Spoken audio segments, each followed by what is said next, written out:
Well, good morning, everybody. It's Pastor Darrell from The Quest in Galesburg, Illinois.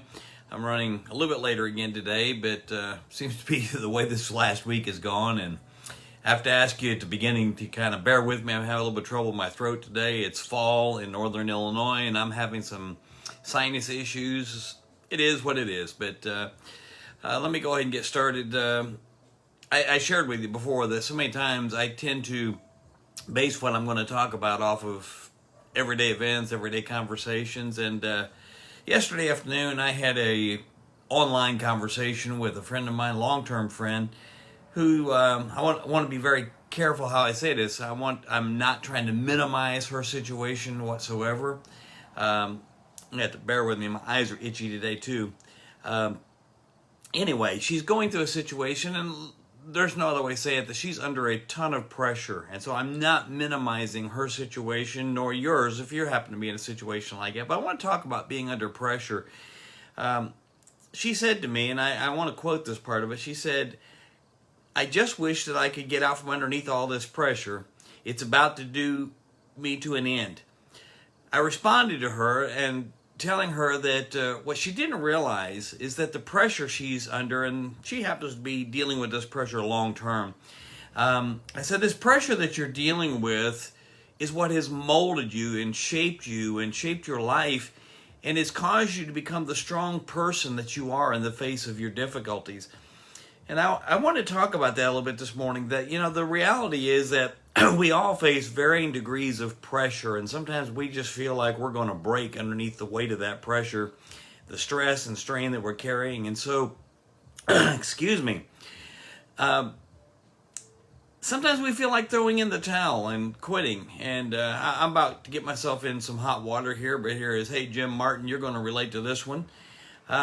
I know many guys in the ministry that have spent their entire ministry, and I'm talking about 25 to 35, even 40 years, that they never stay any place more than 2 years. Usually 18 months to 2 years, they pack up and move again. And that may sound harsh or critical, but here's the reality.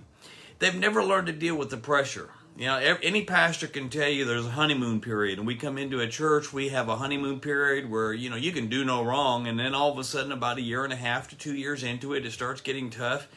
And a lot of guys will just pack up and leave rather than learn to deal with the pressures that come. But if you can learn to deal with it and push through that thing, that's when you have a successful pastorate. It's sad because so many people, now I'm not just talking about ministry now, so many people throw in the towel and quit, walk away whenever pressure comes at them, when storms are threatening, whenever the winds are blowing.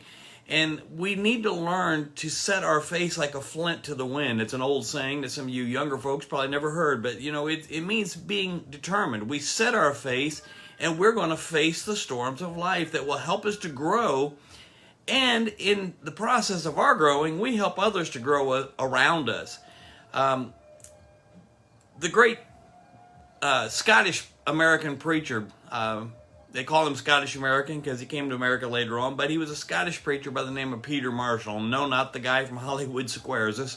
Peter Marshall predates him a long time ago, but he once wrote these words that I really like. He said, "Lord, when we long for life without difficulties, remind us that oaks grow strong due to the contrary winds, and diamonds are made under pressure." That's something that each one of us needs to hold on to and realize that if we quit every time pressure mounts, we're never going to grow strong. We're just going to keep repeating the same cycle over and over and over. See, the reality is that when the pressure's on, it can distract us so that we don't think clearly. We make some poor judgments, and generally we make very poor decisions at that time. As a pastor and as a counselor, I have told people so many times that I couldn't begin to count it. At times of high pressure, at times where there's been a death in the family, at times where you're facing financial pressures, don't feel rushed to make a decision.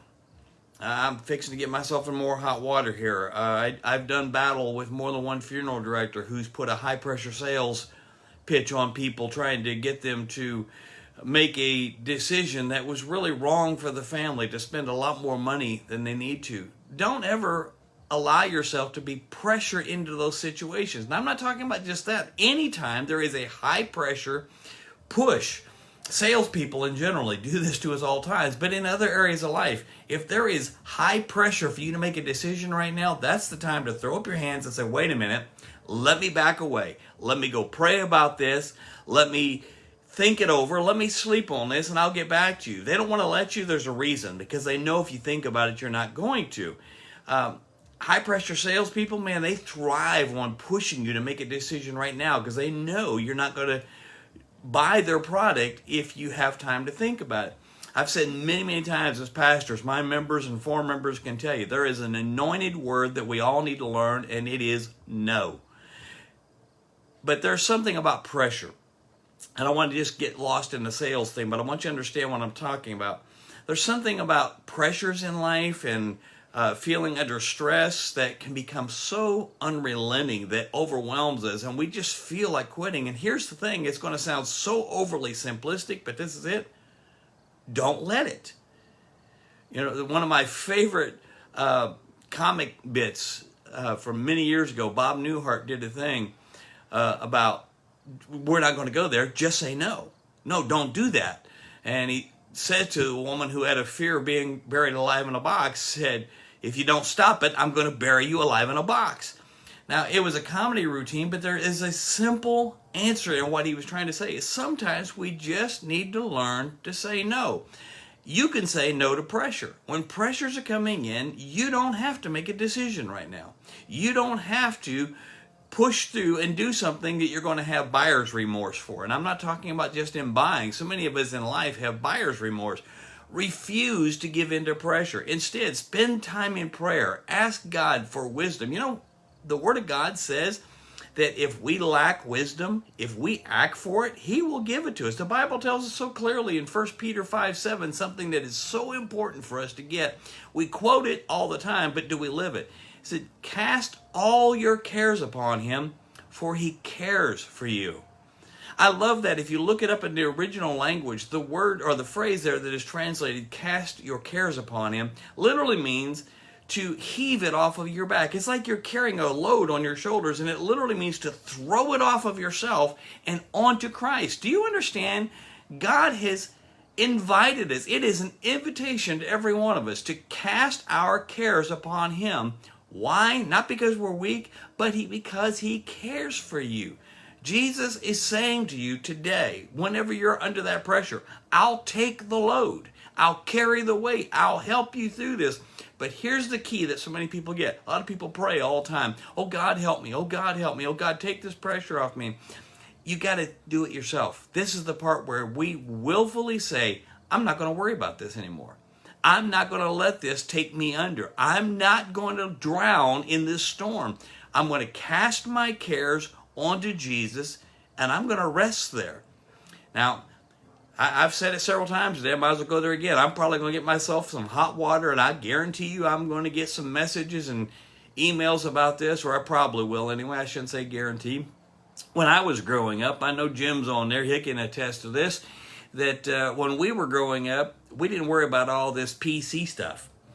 What I mean by that is, well, I'm just going to give you the example. When we were younger, if you gave something to somebody and you took it back, they would call you an Indian giver. What they meant by that is, if you give something to somebody, you give it to them. The Native Americans, the Indians, had a whole different understanding of trade than what we did. And they thought that if they shared with you, you shared with them, it was all in common.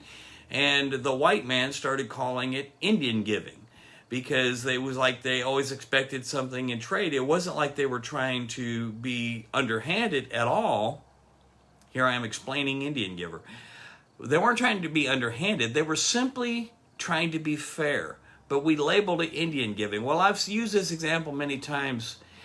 Don't be an Indian giver with God. We say all the time, oh God, I'm giving you my cares. I'm giving you my pressures. I'm going to trust in you. And then we take it right back. We start wrestling with it. We say, let me figure on this and see if I can work this thing out. I want to challenge you today. Don't be an Indian giver. Cast all of your cares upon Him because He cares for you. When you give it to Him, leave it there.